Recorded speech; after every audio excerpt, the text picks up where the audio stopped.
It is Tuesday, April 1st, and President Trump could be about to make the largest foreign policy mistake of his second term. Apparently, there are high-level talks happening in the White House about a bombing campaign against Iran oil fields. Pressure from inside the cabinet from the likes of Mike Waltz apparently urging him to do this. Why this would be a catastrophic mistake for Trump to do, we're going to explain. Also, Gavin Newsom at it again, launching a new pilot program separating residents based on class in favor of making his state more equitable. You can't make this up. And Trump's immigration policies working. We now have 2 full months of CBP data. We have the numbers. March is over, and the numbers are stunning. We're going to show you, and more stories as well from around the country, including corporate media's latest fake news hoax. Wait till you see this. Carolyn Levitt shutting this story down today at the White House press briefing. But before we get started, thank you for liking and sharing these videos. It really helps out the channel. And consider subscribing so you don't miss these regular updates.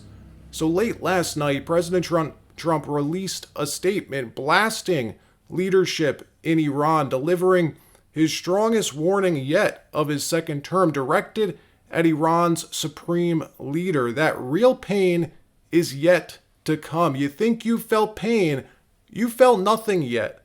As Iran declines to enter negotiations on their nuclear program and their continued military backing of the Houthis, cabinet officials leaking these tidbits to the press coming from Trump's cabinet about impending attacks on Iran's oil fields.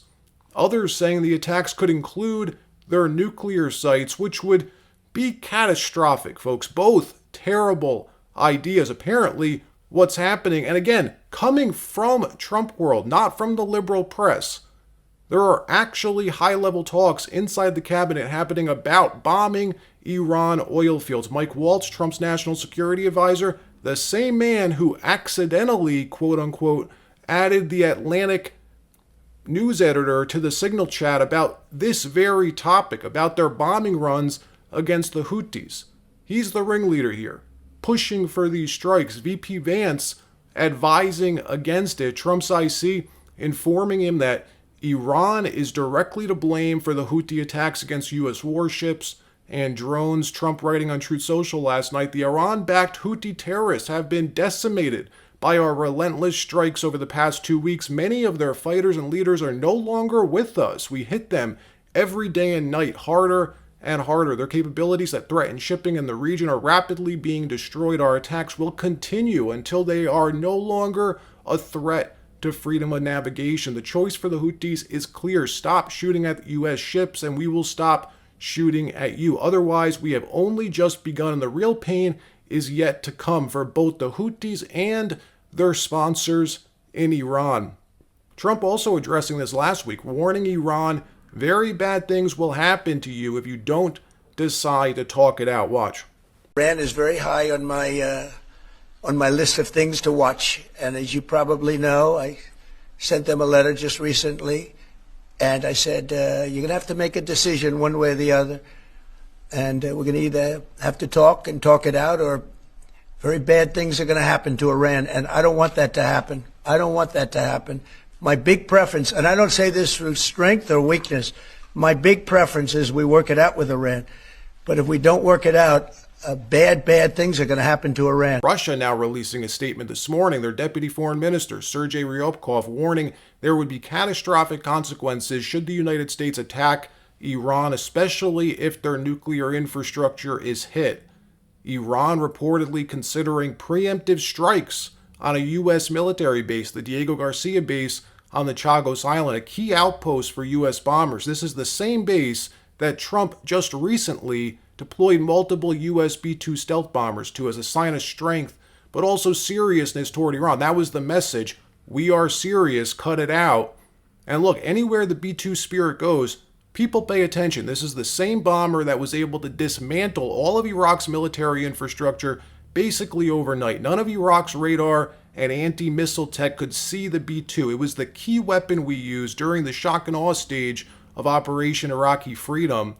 One B-2 flying back and forth over Iraq just leveling all of their assets. It was invisible to them. So the question is the White House purposely leaking this because they want to raise tensions with Iran for leverage, scare them to the negotiating table? Because it's coming from the White House.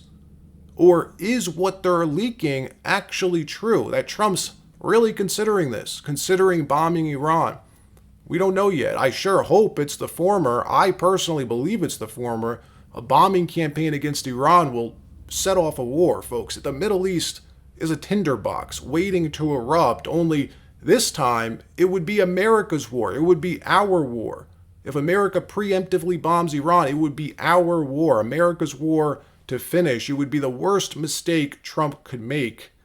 He'd lose control of the economy, oil prices would surge, inflation would rise. Wars are inherently inflationary. This would just be a dumb idea. In another story, Gavin Newsom is at it again. 6 California municipalities, including LA and San Francisco, will be introducing their speed safety systems pilot program this month, which will be installing 125 speed safety machines that will automatically clock how fast you're driving and ticket you upon exceeding the speed limit. The only catch, the ticket price will depend on your class and background. If you live in a certain zip code, a higher earning zip code, your ticket will cost you up to 80% more than someone living in a lower earning area. San Francisco is launching a new speed safety pilot program backed by Democratic California Governor Gavin Newsom, where how much you pay for a speeding ticket depends on who you are. And it's all in the name of equity. On its website, the City Transportation Authority goes out of its way to explain that speed safety cameras will be dispersed across San Francisco in a, quote, equitable fashion. But not everyone will have to pay the same if they get a ticket. Get this. Low-income offenders qualify for steep fine discounts, guys, up to half off. And if you're homeless but speeding in your vehicle, you can get up to 80% discount. Jerry, here's just one of the many problems I have with this. The reason for this program, for the speed cameras, was reportedly because of high injury areas, meaning where pedestrians have been hit and killed. So since all lives are equal, why are we giving discounts on speeding tickets when everyone should understand how serious it is to drive safely where people have died? Yeah, and that wasn't an April Fool's joke. That's California for you. And before looking at just how serious they are about this, a quick message from our friends over at Masterworks. More people in the markets catch on to Trump's plan. Let's look at the richest and most powerful people in this country who've already been preparing for the new economy for years because they've collectively diversified billions of dollars into alternative assets, including one specific market, fine art. BlackRock head, Larry Fink. Whatever you think about the guy politically, he clearly knows about markets. One of the most influential people in finance today. The same guy Trump's using to help broker the deal in the Panama Canal. In 2022, he called property and art the new gold, while also being a top art 200 collector himself. And you're probably thinking, I'm not an art person. Well, neither am I, but it doesn't matter. This is an investment. It's about the numbers. Are you a gold investor who also makes gold jewelry? I doubt it, right? Just like gold, this is a way to diversify your assets, spread your money around. No wonder inauguration attendee Jeff Bezos has also reportedly become a top 200 collector, at one point reportedly spending over $70 million on just 2 paintings, an outlier sales for the sector. But it's not just those 2 billionaires who use this wealth strategy. Last year, a Bank of America survey of ultra-high net worth individuals revealed something pretty incredible. By 2026, these investors could be devoting approximately 11% of their portfolios to fine art and collectibles. Tariffs, yes, will have their own impacts on the art market, but art has historically been an asset class celebrated for its lack of correlation to other popular assets for the last 3 decades. In fact, we just saw 2 blockbuster art auctions, even as the rest of the market adjusted to tariffs. Luckily, diversifying a slice of your own portfolio into art is easy with Masterworks, today's sponsor. While the channel doesn't invest, their platform has over $1 billion of invested capital from 65,000 plus active investors and offerings typically ranging from $500,000 to $20 million. This is the real deal. In fact, each of Masterworks' 23 exits has been profitable, distributing back over $60 million to investors, including principal. This is about savvy investors who didn't need millions or our expertise diversifying into new assets. Now, for my subscribers, you can get special priority access with the QR code that you see on the screen. The link is also in the description, or you can go to masterworks.art/RJ Talks. In another story, Trump border and immigration policies are working. We now have 2 full months of CBP data to score the Trump administration on. March is over, we have the numbers, and they are stunning. For the entire month of March, only 7,000 illegal aliens attempted to cross the southern border. In March of last year, 2024, under Biden, that number was 170,000. 170,000 people versus 7,000. February last month was even less. So what gives? I thought the Biden administration told us over and over again they were doing everything they could to stop people from crossing the border. Were they lying? Our voter analysis team went out and found this. 75% of the people said that they supported, that was the single most important factor in their vote. When you're at 75% in America, all right, 50-50 nation, that's Republicans and Democrats and independents alike. And you mentioned the border crosses. In March, 7,000. That's a stunner. And then you get to the headline from the LA Times, California-Mexico border once overwhelmed, now nearly empty. And that's where we are. And we say it a lot, once you fix a problem, people forget about it. But this is a big change. It's a stunner, Bill. It really is. And for all of the talk, remember, of President Biden saying, I've done all I can do, and the administration and the Biden administration saying you have to have congressional action and a piece of legislation to be able to change the numbers on the border. What we've seen just in a few weeks is the numbers have changed significantly by the executive actions of the Trump administration. And gaining operational control of the border was just step 1 in Trump's promise to fix the immigration problem. Step 2, his mass deportation plan, which is happening. Trump sending more alleged TDS gang members to El Salvador to be housed in their notorious prison camp, doing so under Title 8 authority this time, not by way of the Alien Enemies Act, which means he didn't violate Judge Boasberg's order from last week. Marco Rubio posting this message on X yesterday saying, last night in a joint military operation with our allies, we transferred 17 extremely dangerous criminals linked to Tren de Aragua and MS-13, all of whom are confirmed murderers and high-profile offenders, releasing this video of the U.S. military delivering these men to El Salvador, something the media is losing their minds over. Yesterday, after this announcement, The Atlantic published a story that an administrative error sent an innocent Maryland man to El Salvador, that one of these 17 was a mistake, writing, the Trump administration says that it mistakenly deported an immigrant with protected status, but that courts are powerless to order his return. And every other news outlet picked this story up and ran with it. Guess what? It turns out it's not true. There was no mistake. This Maryland father they wrote about, the White House says, was indeed a member of the brutal MS-13 Venezuelan gang. Watch what happened this morning at the White House press briefing. Watch Carolyn Levitt set the record straight on this fake Atlantic story. Watch this.